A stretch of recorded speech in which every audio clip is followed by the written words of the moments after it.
And one thing that's pro and a con is it's boring. Okay, there's not a lot of work. So the pro of that is you're not overly stressed from the amount of work that you have, but at the same time you're not building any skill sets.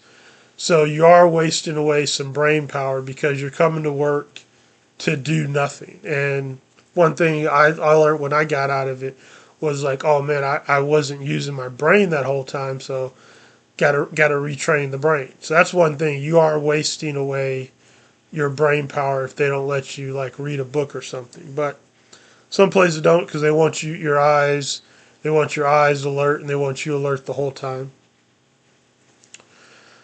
So some cons, you can't go home until there's a relief.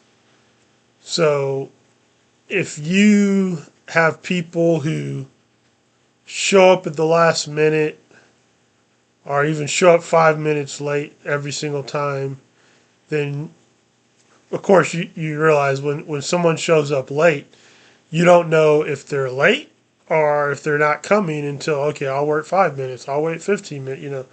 So it's kind of disingenuous because some people just say, oh, well, that's my time. Yeah, but once you're late, you're now on someone else's time. So you can't go home until there's a relief. And what another con about that is sometimes the company or unless you have a really good supervisor, the company will hold the feet to the fire of the person who actually showed up on time.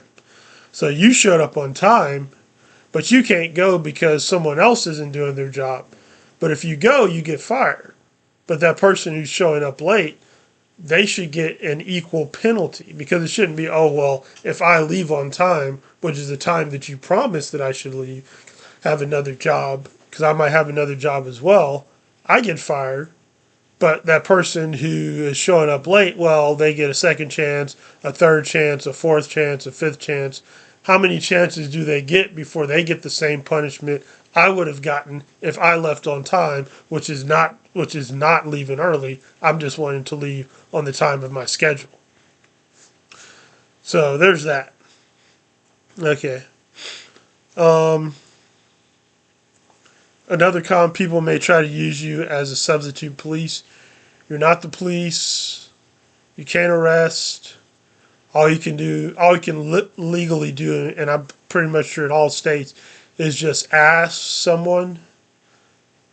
However, yeah, you can do what every other citizen does, which is you can defend somebody. So if you see someone, getting hit in the face, sure, you can go over there and defend, but technically you want to keep it legal, so, don't try to hit somebody unless you think you're blocking them, but yeah, normally all you're going to be doing is calling the police when someone doesn't cooperate. You may have to stay days at a time during emergencies, right? During natural disasters and emergency. So if there's a flood or a hurricane or snow or freeze and the city shuts down, you may be asked to stay multiple evenings, sometimes up to a whole week, depending on how bad it is. Okay. So, you got to watch the weather. You might want to have a change of clothes in your locker if they give you a locker. Um, and then that's another thing. Sometimes the company you're working for are the property management. So what's happening nowadays is most people who are working security, you're not working directly for a company. Okay, you're working for a third party company that contracts you out to maybe a property management, and then you work in the building in which that property management manages. Okay.